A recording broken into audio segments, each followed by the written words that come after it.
Adam, welcome to my show. I am really, really inspired by you and absolutely thrilled to be interviewing you today. You are seriously such an inspiration, and thank you for keto bars. My goodness, I absolutely love them. So welcome. Well, thank you, Dr. Leaf. It's really awesome and a great honor to be on your show. I've read and heard so many great things about you, and just excited to be here today and to talk about life and to talk about keto bars and whatever else you want to throw at me. I'm excited to just be a part of it. It's a great day. So thanks for having me on. Oh, I'm thrilled. Thank you so much. Well, it's going to be a very great conversation, as you're saying. We have some things in common, which we were chatting about just before, and we can slip those in as we have the conversation. But I'd love to start with you telling us about your story. You have such an inspiring story, and it's also on your webpage, Overcoming Self-Healing. And can you talk about your story and just tell us about you? Tell my audience about who you are and what you've gone through in your story. Sure. Well, I was born with cerebral palsy. I was diagnosed with cerebral palsy when I was 2 years old. It's a birth defect. I'm not going to get any worse from it or die from it. It affects people in many different ways. And I've always had the attitude and belief that I'm very lucky for who I am and the abilities that I have in my life. It's all about what I can do and not what I can't do. And I've never put limits on myself. And I always just wanted to be like everybody else. You know, I have an older brother who's very athletic and a younger sister who is also just very just very excitable. And I just wanted to be like everybody else and enjoy life. Life is such a gift and it's so fun. And I just wanted to be like everybody else. It just so happens that I happen to be in the wheelchair, but that doesn't stop me from doing what I want to do. And my parents were always such great advocates. Is like, okay, your brother did this at a certain age, you're going to do it at a certain age. So I've always had wonderful opportunity and wonderful support. And I just went out there and did it because I saw the joy in life and the fun in life. It's much more exciting to look at life through that lens than through, he may be limited here or there. I never did that. It's never about that. And it's always about how can I help somebody else be better?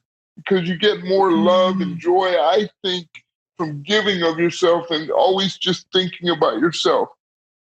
That's incredible. It's so inspiring. You know, we were sharing just before we started that when I was training back in the 80s in my first degree, I was trained to work with cerebral palsy, all ages, and in terms of the language, speech, communication, cognitive side. And you know, you're just it's such a challenge. It's such a challenge in today's world to have any kind of disability, and the way that you have actually overcome this and gone on to such great heights where you now just reach out and help other people is phenomenal. I mean, I know how hard what you've gone through. I've seen it because I've worked with people for years, and this is a huge disability that you've overcome, and you've turned it around and you've made it an ability, and your attitude is just phenomenal.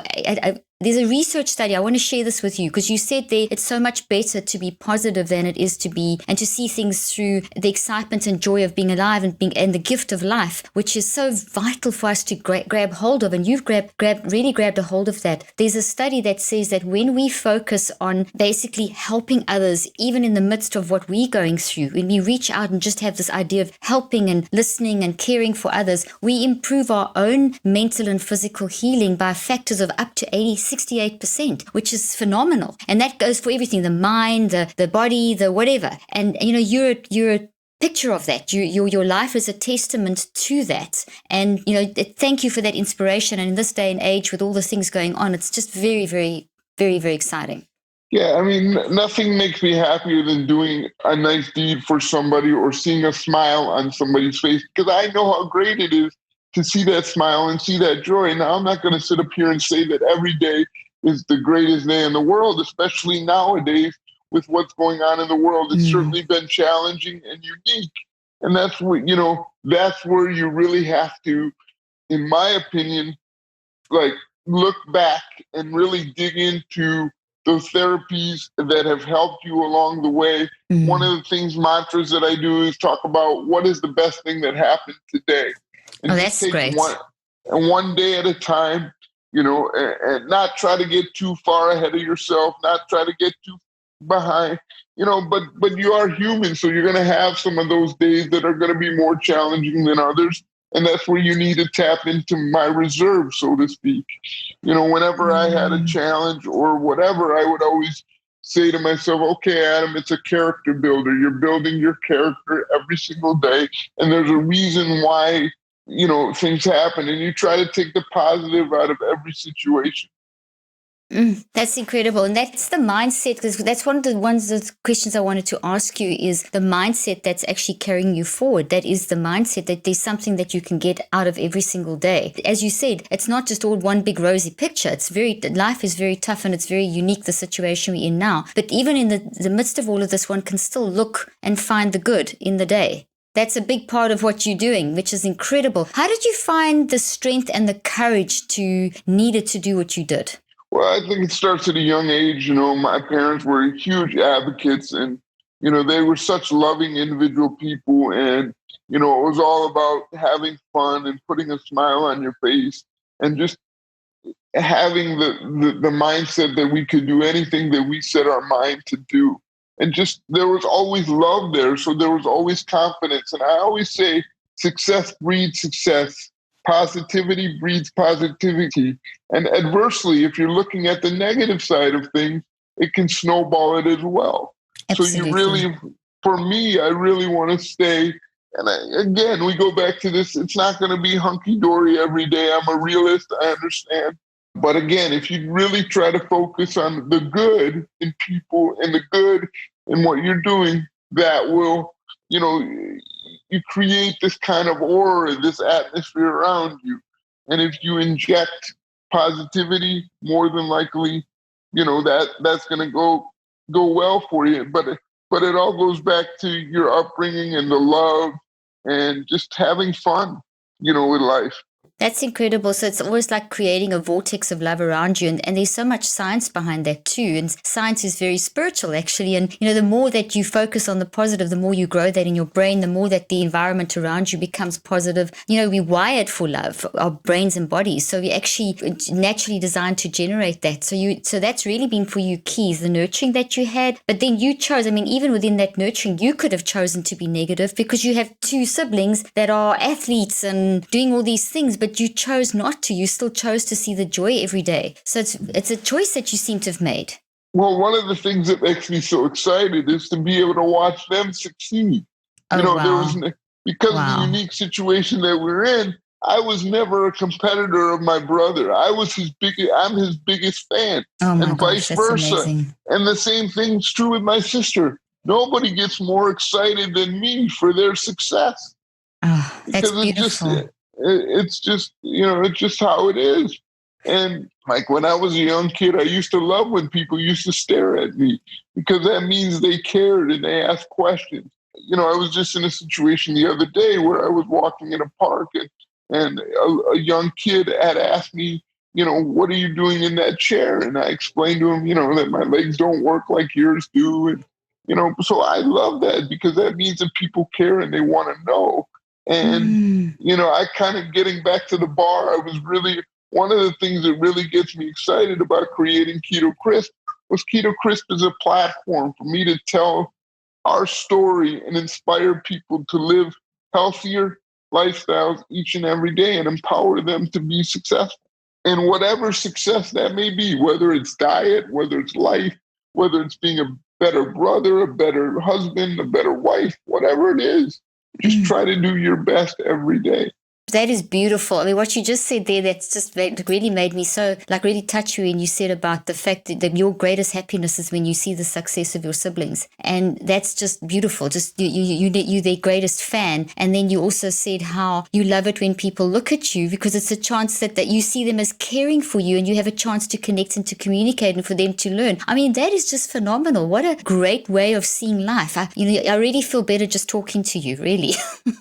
It's wonderful. It's incredible. Okay, now we're tempting everyone because you've got the t-shirt on. I've already gone on about the bar being one of my favorite bars. When we've got them here, they get consumed so quickly that we have to keep getting more. And so tell us now the story of where did this Keto Krisp bar start? It's such a great story. Okay, take it away. So in 2016, I came out to Southern California to help my brother rehab from a major injury. And then, I was in the process of moving to Miami. And, going to go about my life and have my own little place and everything. And I just got involved in my brother's business at 50,000 feet. And, I really fast forward, a little while to 2017, a friend of mine had encouraged me to check out an organization called Life Rolls On. And Life Rolls On is an organization that helps people with special needs surf. So I figured, I'm in Southern California, I might as well surf, right? That's what people do. Yeah. So, so I was so inspired by that day of the volunteers and the athletes, of how much fun they had and how great and how supportive and how loving that organization was. I said, and it was such a great day, and I really enjoyed getting on the water. I said, you know what? If I'm in better shape, I can do more activities like this. And at the time, I was like 60 pounds overweight, and I really wanted to make some changes. So I worked with a friend of mine / trainer, who was also kind of a dietitian. I said, his name is Gabe. And I said, Gabe, what do we need to do?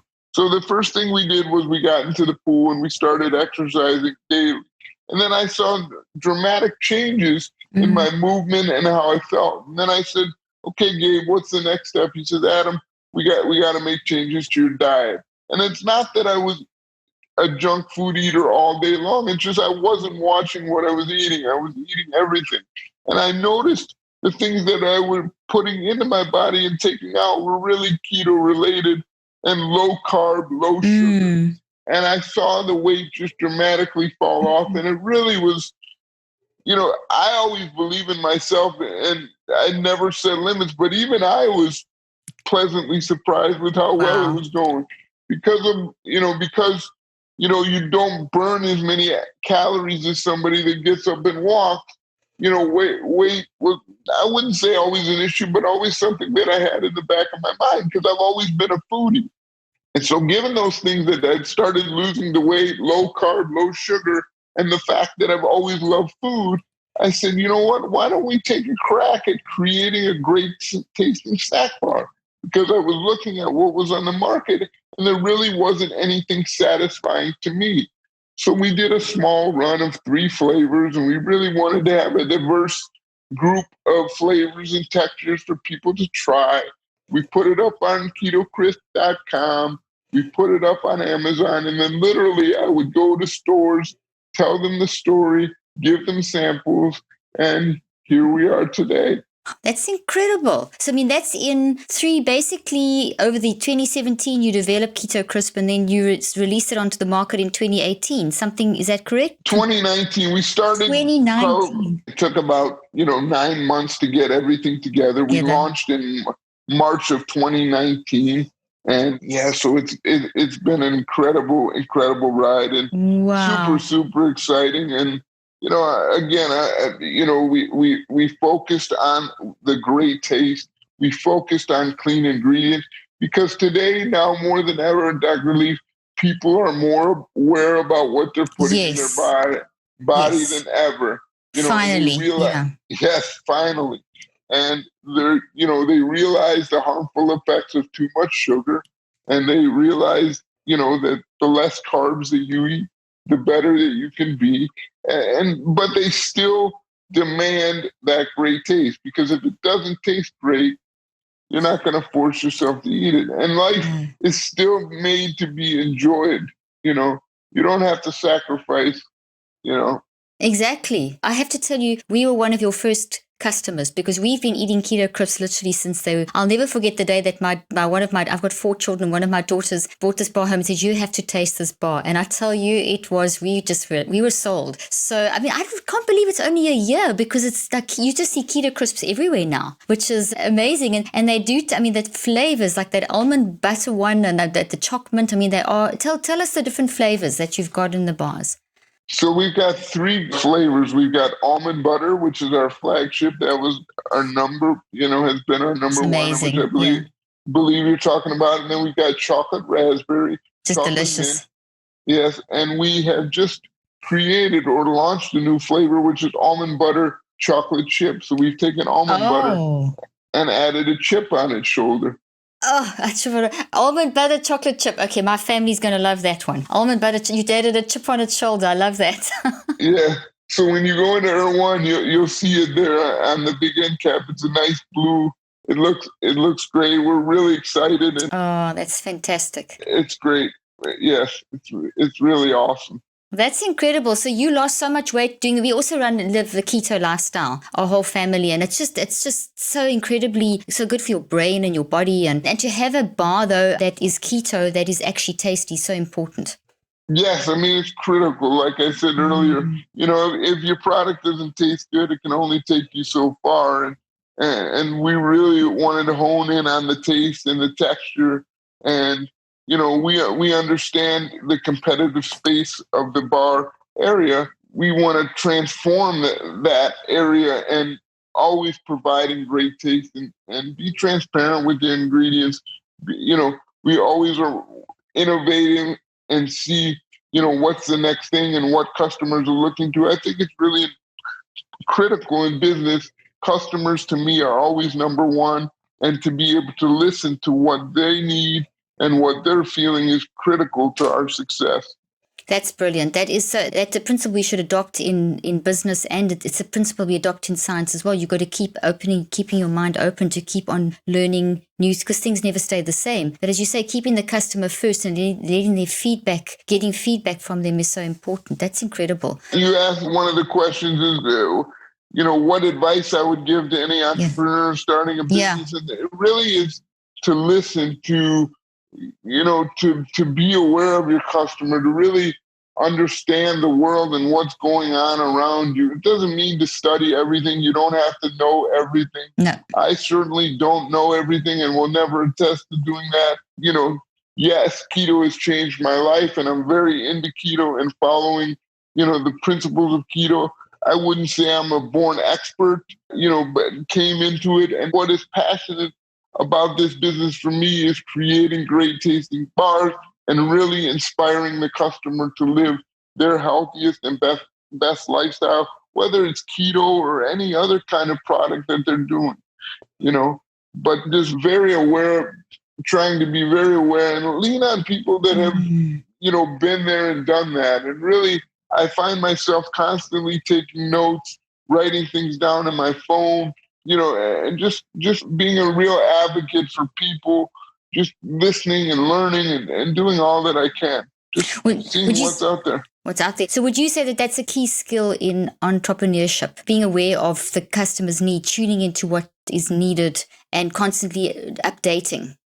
Yes, I think it's really, really important to be up on trends and to not kind of pigeonhole yourself, but be open to change, to to be able to adapt. Yeah. And those people that do adapt and are able to pivot in certain areas, depending on, again, the environment, what's going on around you, is really a great skill set. Often it might be challenging because you have a way of thinking or a process that you would like to go to, but you have to be flexible.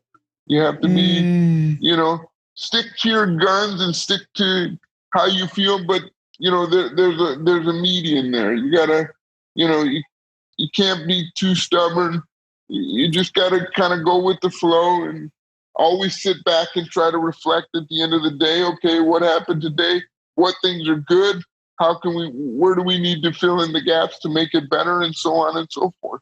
And would you say that that's a daily activity that you do, where you evaluate on a daily or pretty regular, maybe a few times a week, where you sit back and say, okay, this is where we're at in the business, and this is now what we need to do or change or grow in this way? Is that a daily thing for you, or is that a weekly thing? As an entrepreneur, what would you recommend? Yes, I mean, I'm constantly looking online and reading articles about what brands are doing and what we're doing and how we can improve the customer experience. Always, like, the things that we're doing great are, we continue to build on that, and we try certain things.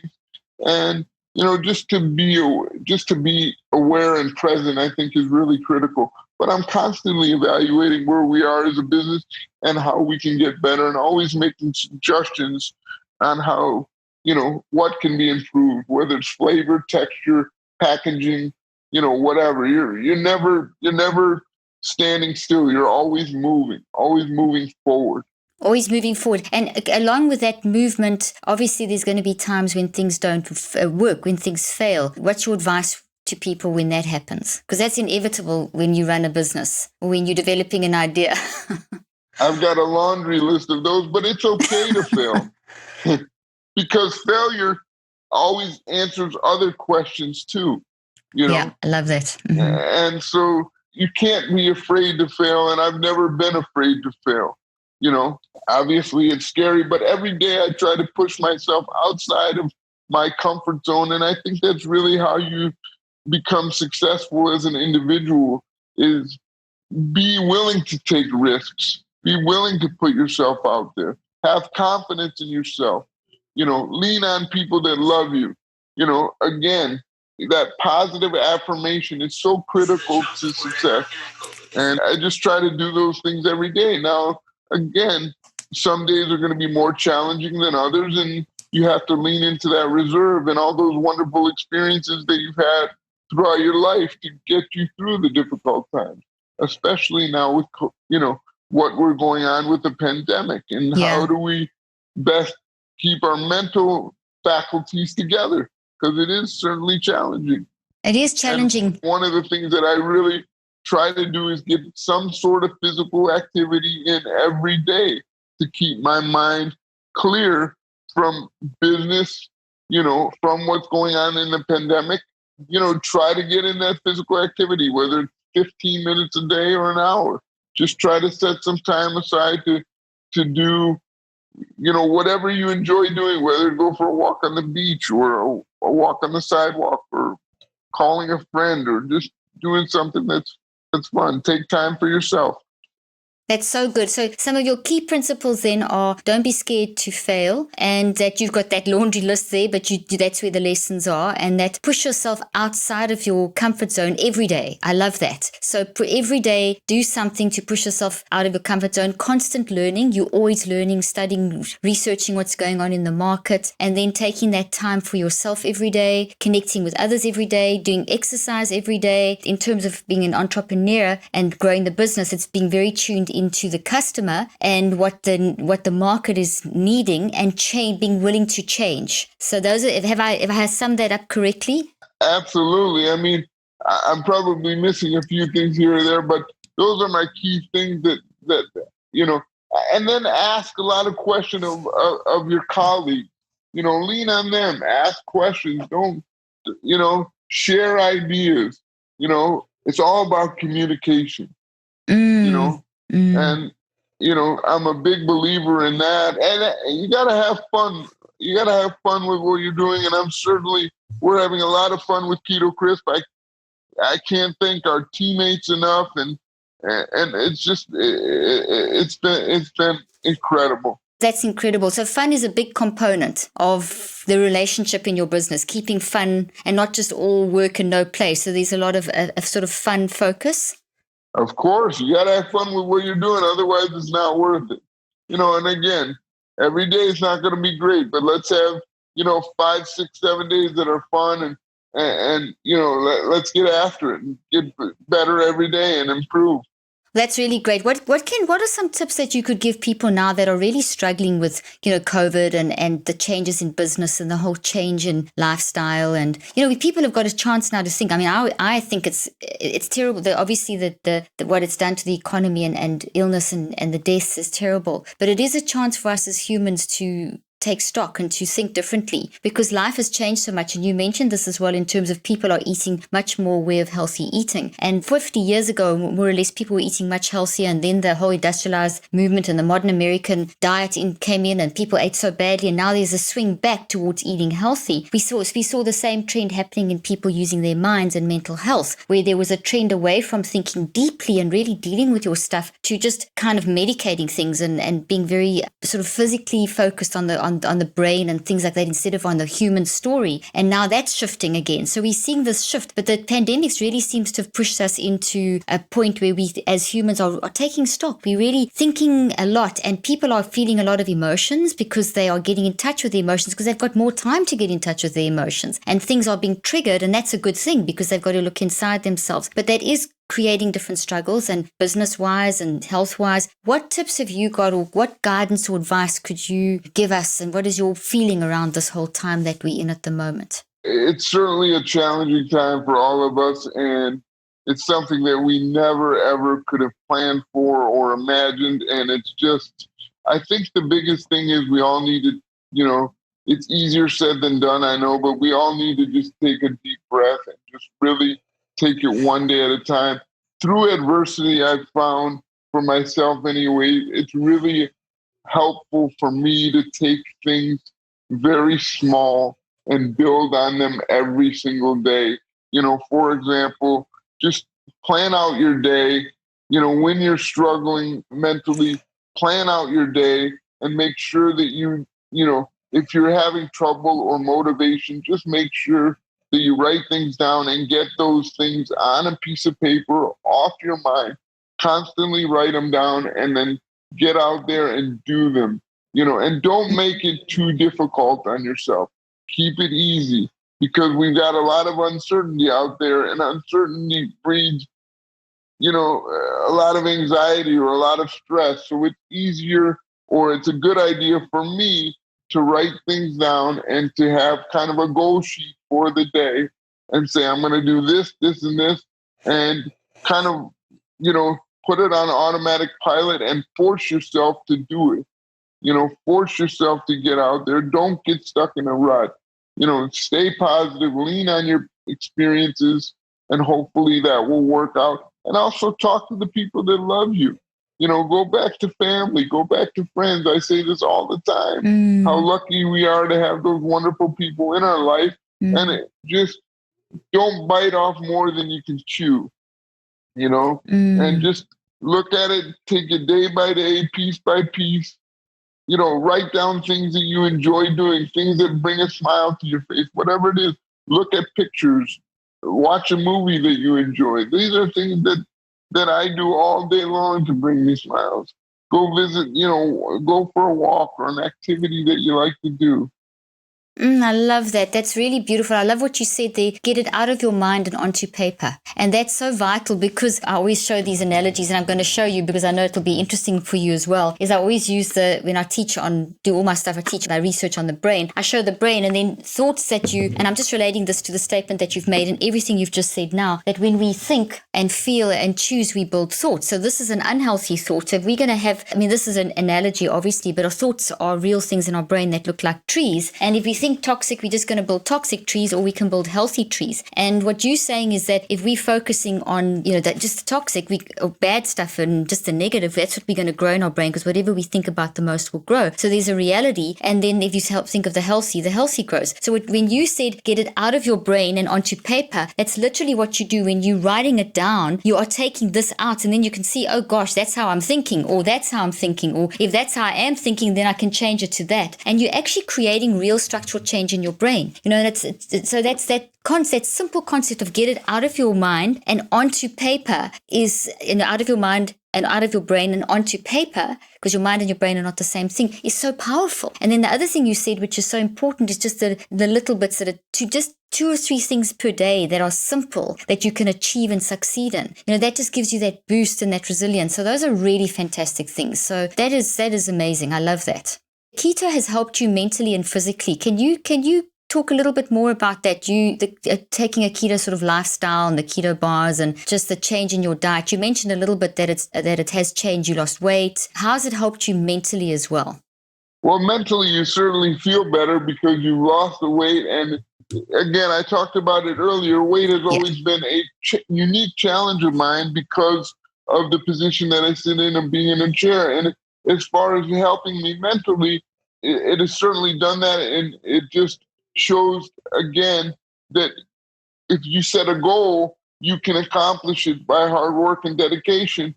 And that's what I've done. And I've noticed, since I've lost the weight, I felt better personally because obviously, I'm able to move around a lot more and able to do more things. And then, the diet-wise has helped me feel better because of, the ingredients that we use, the MCT oil, which is good for the brain and good for the skin, and the fiber that's in there keeps the systems moving, and all these kinds of things. Food is like gasoline that we put in the car, and if we don't have the right amount of gas, obviously we're not going to be able to work at our optimum speed. So I've really noticed a difference there, and the diet has done wonders for me. It really is. It's been great. It's been great. I didn't know what to expect. Because my whole life, because of the uniqueness of the chair, again, I had been overweight, and I'd done Weight Watchers and done other kinds of things, but this lifestyle is really stuck. I don't like to typically use the word diet because it kind of is, that you're on, you're off, but this really is a lifestyle. And, so and it's really like learning a new language, really is what it is. And I've had to teach myself over the years the language of eating healthy. And it's been the best thing that I've ever done for myself.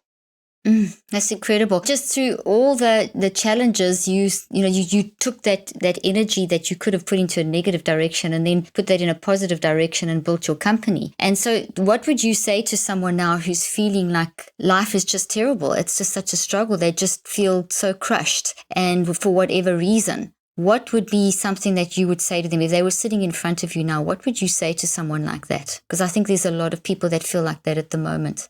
Well, I would first of all, I would reach out and want to give them a hug. I don't know if that would be possible.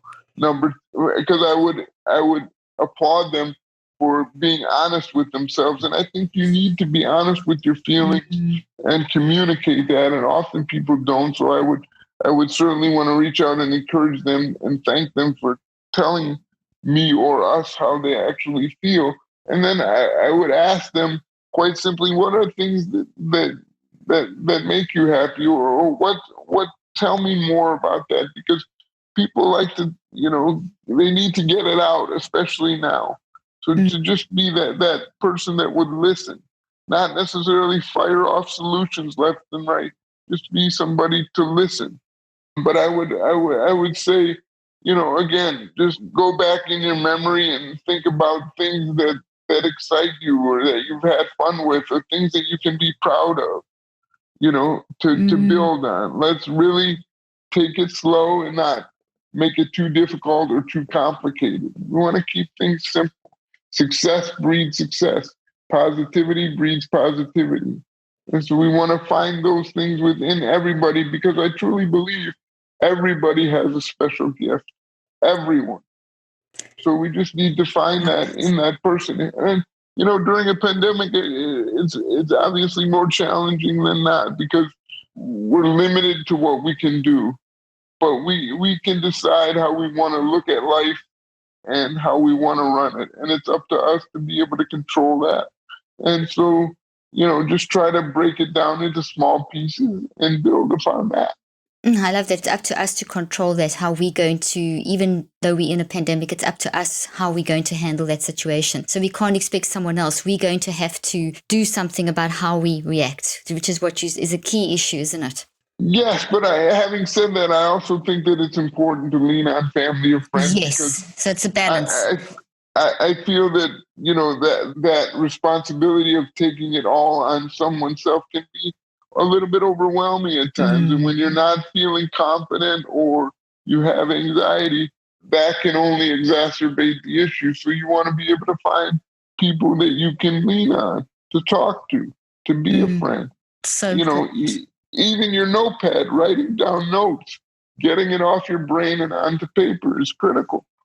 Absolutely critical. So that's really, the support issue is a very important part of community, and people are battling at the moment with not having the physical contact. But at least we can have this. I mean, we can talk to each other. It's not the ideal, but there is research showing that when you talk to people and you see each other, even though it's via Zoom or via technology, you still get the same physiological response in your body. Obviously, physical touch is going to add another dimension, but you have to work a little bit harder in this dimension, the technology dimension. It creates a different kind of bonding. And And what I've been trying to do, and I wanted to ask you what you thought about this, is trying to help people to realize that the world has become increasingly more isolated and less collectivistic, and that goes against us as who we are as humans. We, as you keep saying, we need our loved ones. We need to talk to our friends and our loved ones and that kind of thing. But the world's become increasingly more isolated, and people are dying from isolation. I mean, literally our bodies, we can't handle that. And this pandemic, there's been a tremendous fear that isolation will increase, and it has, but we've got to make more of an effort to use this medium differently. So we have to shift our mindsets to saying, okay, well, I can either get lost and become more isolated, or I can take advantage of technology and texting and emailing and Zoom and really make the effort to bond and connect and communicate. And I'm seeing a lot of that. I mean, people really have shifted into that mode as well. What do you think about the whole isolation and support and connection during the pandemic? I think you hit it right on the head by using technologies to be able to connect as much as possible. Again, it has been challenging because it's completely different to what we're used to. Before the pandemic, I was out every day, going to different grocery stores, talking about the brand, interacting with people. And as you know, I'm an extrovert. I love people. So the isolation has been very unique and quite challenging for me. So I reach back to the tools that we've talked about, doing the Zoom calls, doing the FaceTime, the texting, the, writing things down. It's certainly been different, but again, you've got to keep moving forward. Life doesn't stop just because a tragedy or something difficult happened. You've got to keep moving forward. That's really good. Life doesn't just stop if a tragedy happens. You've got to keep moving forward. So it's a constant progression forward that we have to keep in our mindsets, is never staying back. And that's what's been a big driving force for you, if I'm hearing you. That's really amazing. How can people find out more about you, and where can they get hold of Keto Krisp? Well, I love talking to people. As you can imagine, you can always reach out to me.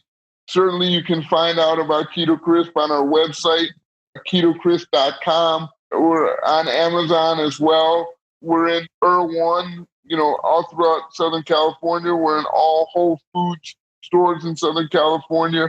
We're in Gelson's. We're in Bristol Farms. We're in Lazy Acres. We're in Earth Bar. My email address is Adam Bremen Adam at ketokrisp.com.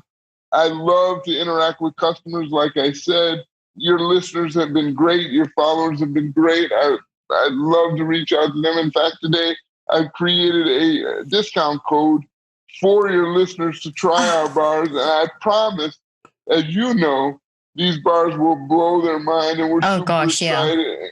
We're super excited. And it's the discount code is Dr. Leaf 25 for 25% off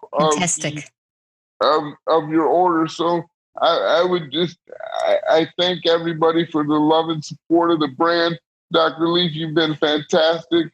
It's just been a great hour with you. What other questions do you have for me? Well, I just love talking to you. Well, I do have one. Thank you for, by the way, all that information we will put in the show notes, so people will be able to get hold of your webpage where they can get the keto bars, the discount code. So thank you for that. They need to take advantage of that great discount. I just have one more question. I thought was just amazing what you said. It really struck me, and I wanted to come back to this because a lot of people's identity has been very challenged just in life in general, not even just in this pandemic, but identity is one of the first things that people can get challenged in terms of being, and if you don't know who you are, the world can shape you. You seem to have overcome that potential identity issue, because I know, working as a therapist for years and working with a lot of people that had cerebral palsy, there was a lot of identity issues around, I look different, I sound different. But you have such a great attitude to that, and like you said, that little boy came up to you in the park the other day and he asked you why you're different, and you love that. So can you talk about, just very quickly, just give us a little bit of advice on when you feel your identity is being challenged, when you feel that you're different or in some way, how can you overcome that? What would be some tips that you could give people in terms of rebuilding their identity and accepting who they are? Well, I think confidently you have to be in love with yourself. You have to know that what you're doing is great. And I've always tried to put myself in the other person's shoes.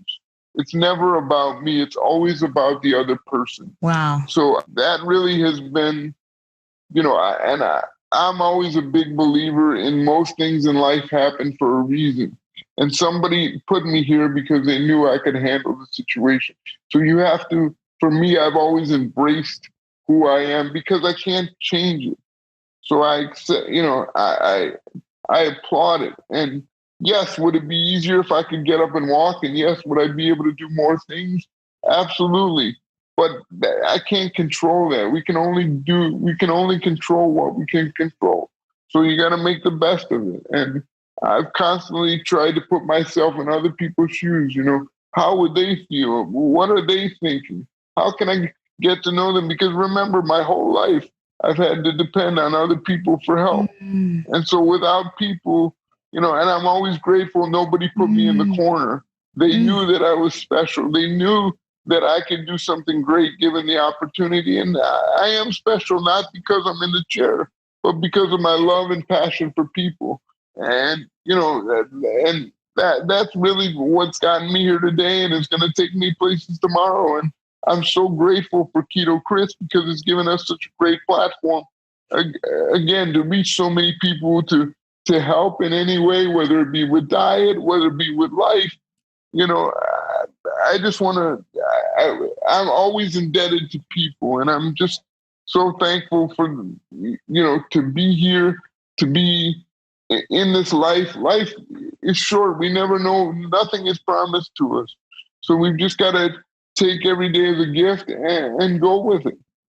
You are a phenomenal inspiration, an absolutely phenomenal inspiration. And I just want to thank you for that. And I want to thank you for saying that the core issue of us as humans is to love others and to have empathy, because that's what you've just described, that you deal with your identity through empathy, which is just phenomenal. And you're an absolute inspiration. And thank you for what you have done and what you will still do tomorrow. And I hope that we'll have another conversation again. I hope you'll come back on my podcast and share the next stage of your journey. Anytime, Dr. Lee. It's really been awesome. It's an honor to meet and work with you. And again, I can't thank you enough for your support of Keto Krisp and your daughters. Please tell them hello for me. And I will. I look forward. I'm excited to meet you guys in person. I'm excited as well. Yeah, when the pandemic's over, that's a deal. Yes, please. And thank you guys, everybody. And thank you to all the listeners out there. And remember, check out Keto Krisp. Check out our website. Use the discount code Dr. Leaf 25 and make it a great day, everybody. Really appreciate it. Always reach out. I'm always here to help. And, I love communicating with customers, and anything I can do to help, whether it's bar related or life related, I'm happy to be there. Thank you. That's amazing. Thank you so much. Thank you for your time. And we'll definitely be speaking again soon. So have a fantastic day and enjoy your tomorrow. You too, Dr. Leaf. Thank you.